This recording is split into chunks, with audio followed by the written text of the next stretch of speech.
July is next week, which means that we're nearing the time that as a beekeeper, we really need to start thinking about how we're going to start preparing our hives for winter. So we want to make sure that we set up our hives the best way possible and that they are the strongest we can possibly get them leading into that. So today I'm going to tell you guys how to strengthen a hive in July. Let's go.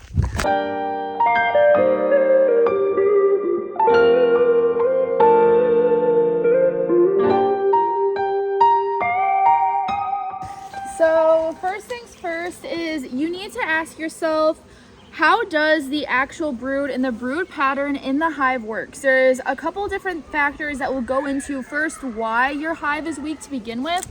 And once you figure out why your hive is weak, then you truly know what you need to do to strengthen it. And one of those things is, so how does that egg brood pattern look? How does the brood pattern look where the queen is laying all of the eggs?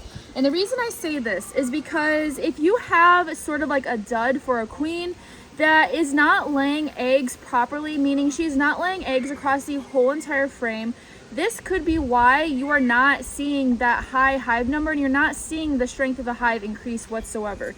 But say that you are going into your hive and you are seeing that she is laying all of those eggs just fine. But maybe she's not laying enough frames of them. She's only laying a couple frames here and there that are completely covered. This could also be because you don't have enough bees in the hive to take care of all the eggs. Because the bees actually tell the queen and allow the queen to only lay a certain amount based off of how big their hive is to begin with. So keep that in mind when you're also looking. So this hive that I'm looking in right now is one that has been kind of weak. I was, in all honesty, a little bit late into looking at it around a month ago, and they ended up swarming out on me. That happens, but that was 100% my fault for not being on top of it. And oh wow, they are doing a lot better. Oh wow, do you see that brood pattern? That looks absolutely great. So one of the things that I did to strengthen this colony, because like I said, it's looking a lot better. I'm seeing those hive numbers come up, or those bee numbers come up, and this nice, lovely brood pattern also tells me that. Don't mind all of the kids screaming in the background. We just opened our pool, so they're having a little bit of fun. But so what I end up doing is this hive, which was originally 2 deep boxes, and in all honesty, it was too much for the bees to manage. They only want to have a space just barely big enough for their actual hive. You don't want to give them excess space and they can cover. If the bees can't coat all the frames, then you shouldn't be giving them that space to begin with. Because also bees like being stressed a little bit. So they like being crowded and they end up performing a lot better if they are. So I condensed them down into one box, which, like I said, it looks to be that they're doing a lot better because of that. Got another lovely brood pattern. It's a little spotty here and there, but these bees have been uncapping cells and removing any mites that they do find. I also see that they're backfilling a lot of these cells with honey and pollen and whatnot, so that could be part of it as well. Oh yeah. Just beautiful, frame after frame after frame. Just a nice, lovely brood pattern. So what I'm seeing right now is this hive is not quite ready for another box yet. There still needs to be more bees in here. There's about to be a lot of bees in here though. And we got a lot of young nurse bees here. She's laying really heavily. I see eggs in every single one of these cells, which means that this is still a good queen. As you already saw the other brood pattern, that's also how you know it was a good queen. But the reason why I said you want to see the brood pattern of her eggs is because if you do have bees that are managing varroa and uncapping cells, then you're going to have a little bit of like spottiness and whatnot. But something else that will kind of tell you the health of your hive is if you go into your hive and this is a good brood pattern, even though they have a couple here and there that are uncapped and refilled with something else. But if you were to go into the hive and you were to see that maybe like 30 more of these cells in this brood pattern just scattered all over the place were taking out, and you still didn't see this nice big chunk of brood like this, then you would want to start getting worried about maybe you have high varroa mite levels And you could start seeing that, what's the term for it? Is it parasitic mite syndrome? I talked about it last year. But that's usually one of the tells that you have a really, really high mite load. Like I said, I realized that last year. You'll start to see it in the brood first. You'll have a lot of brood that is dying because of diseases or viruses, or even just those mites in the bees and capping them and whatnot. So also keep that in mind for why your hive might be a little weak at the moment. All right, that's also looking lovely. This queen is amazing. I am very impressed. This is a Vipledu daughter. So pretty typical for her. Like I've said before, I am never going to use wax foundation, or just wax foundation, I mean, because I don't know if you can see it in the video, but it's a little arced there at the bottom because it started to bow a little bit. But they're making do with it and still doing what they need to do. So this hive is actually going to be perfect. We're going to be breaking down all of our hives here very, very soon into nukes to overwinter in. So this hive is going to be perfect for making some splits with some queen cells off of that and letting them build up, because they're going to be ready in about a week or two to be split up and to either be given space, because like I said, the hive numbers are good right now, but once all of that brood hatches, that's going to be even better. And at that point, they're going to be a little crowded and a little stressed, which is exactly what you want. I see so many people add on boxes way earlier than they should. They just see that, okay, they have everything filled. Okay, I'm just going to add a box. They can start making honey, because when you first start beekeeping, you don't really know exactly how you should do things, and all you see is, oh my gosh, don't let your bees swarm, or oh my gosh, don't give varroa mites. So as a new beekeeper, I completely relate to, at least when I was a new beekeeper, I completely relate to how just there's so much information out there, so you don't really know what to do. Where was I going with this? And yeah, so you see so much out there saying, make sure your bees don't swarm, make sure you're always giving them space. But in all honesty, like I said, it's best to let your hive get crowded. And once you start to see that there's a lot of bees on every single frame, then add space. If you add it too early, it's gonna be too much space for them to manage, and the hive's really gonna struggle because of that, because then it's a lot harder for them to regulate temperature and patrol for pests and whatnot. So yeah. So, okay, say you have a really good queen that's laying a really good brood pattern. That could just mean you need to add bees. So what you could do is just take a frame or two out of a really, really strong colony and put it in that weak colony. But only do this if this has a good queen. Otherwise, you're wasting those excess resources that could be in that strong colony, keeping them strong, and putting them in a weak colony that's never really going to benefit from it anyways. And like I said, if the brood pattern is kind of sucky, then it could mean that you just need to requeen with new genetics so that you can get a better pattern in there, because that queen may not ever get any better.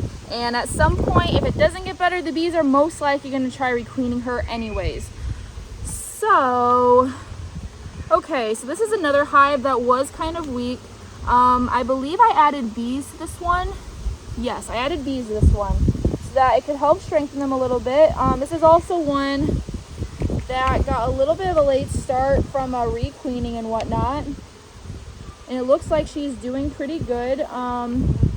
She's got eggs all the way out here. It's kind of hard to see because it's a yellow frame. Of course, I bought yellow frames last year and I definitely regret it, but it is what it is. It makes them look nice and bright. Woo! That's beautiful. Look at that. That is absolutely gorgeous.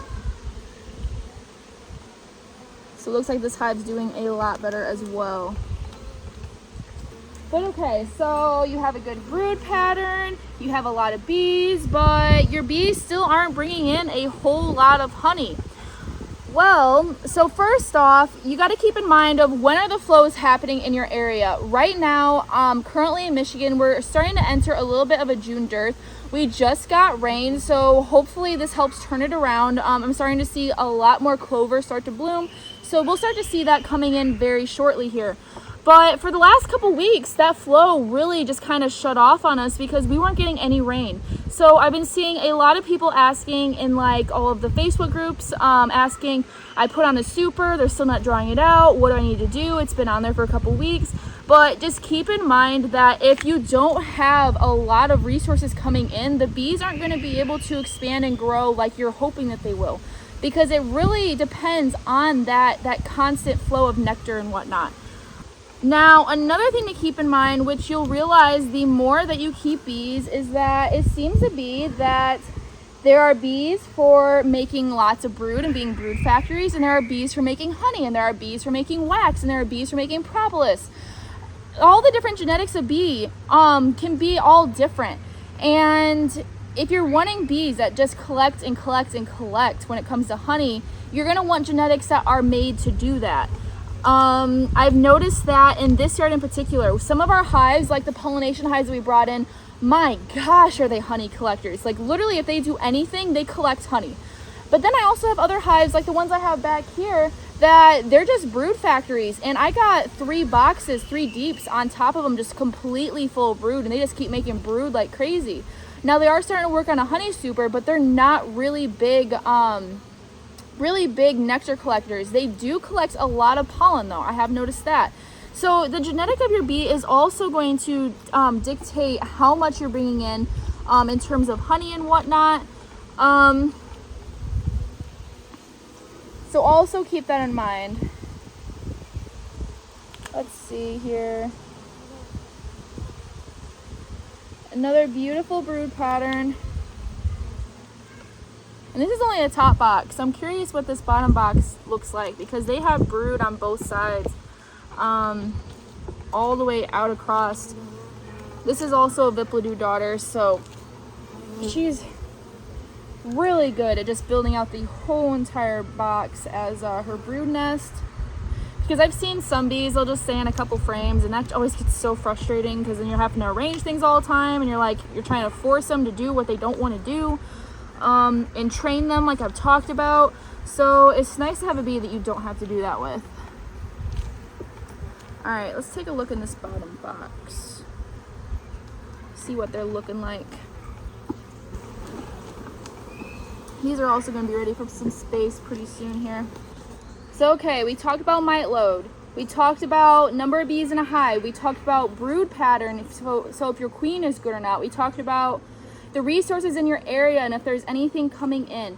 Another factor for why your hive could be pretty weak, which a lot of people don't talk about, unfortunately, but it's one of the evil truths with beekeeping, and that is if you have anybody local that is spraying.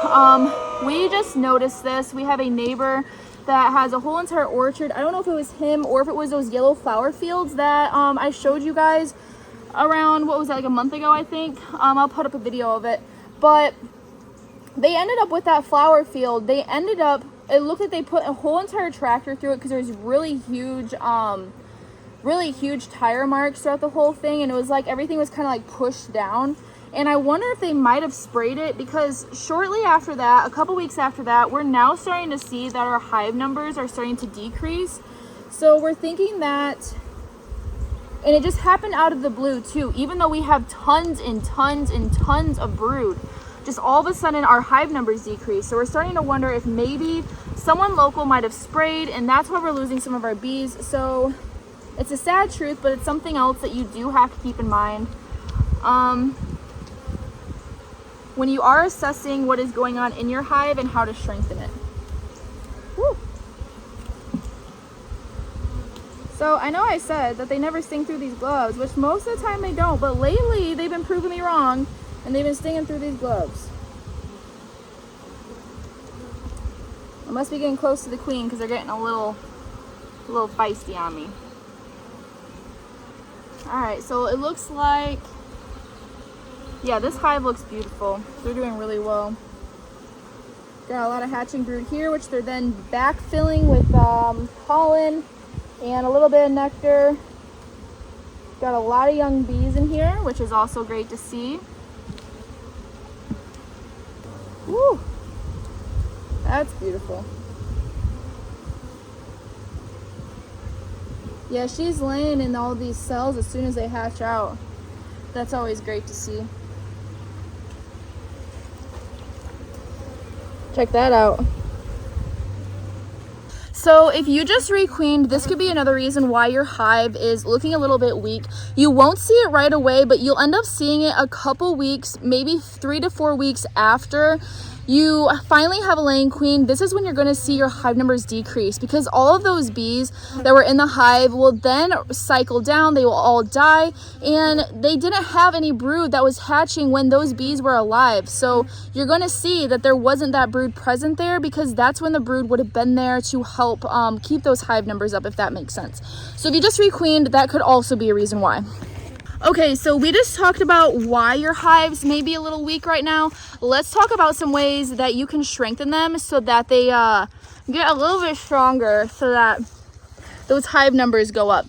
And one of the things that I really utilize this spring to really kickstart them, and you can really use it any time of year, is if you don't have a whole lot of pollen coming in, if you live in an area that doesn't have a whole lot of resources, you can, one, feed them pollen patties. This will really stimulate them to really ramp up, because that pollen simulates to them that a flow is about to come.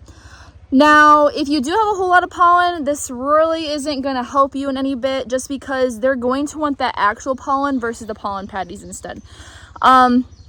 And also something to keep in mind is I would not feed pollen patties once you start nearing the fall time, because fun fact, some new research actually showed that the way that bees make winter bees is because that pollen that's coming in starts to slow down. So they kind of like starve the brood of protein just a little bit. And that is what kickstarts them and stimulates them to produce winter bees and produce more what's called vitellogenin, which that is something that is in their fat body that actually helps them survive through the winter and is absolutely crucial.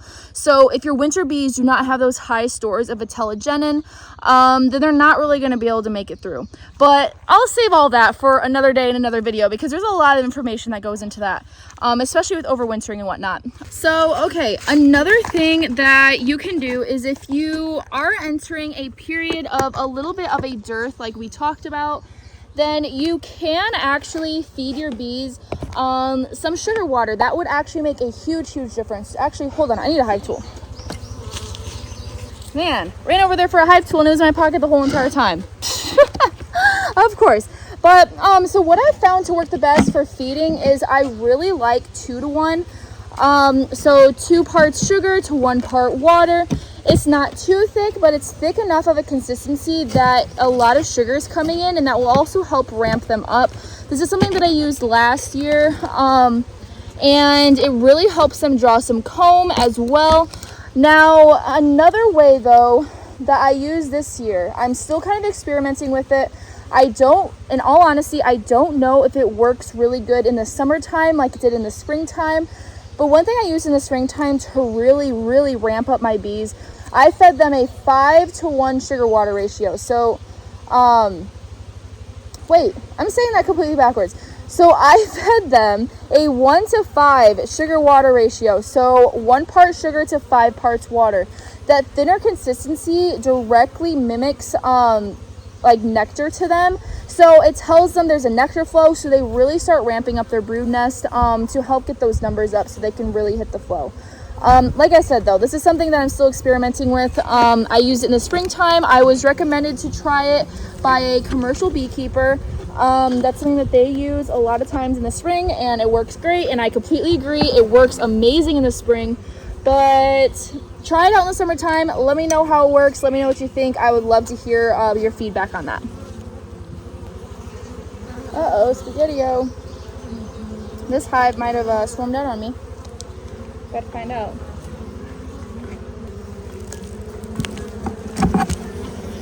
Or the queen just randomly died. I don't see swarm cells, but I see a lot of emergency cells. And no eggs. That's interesting.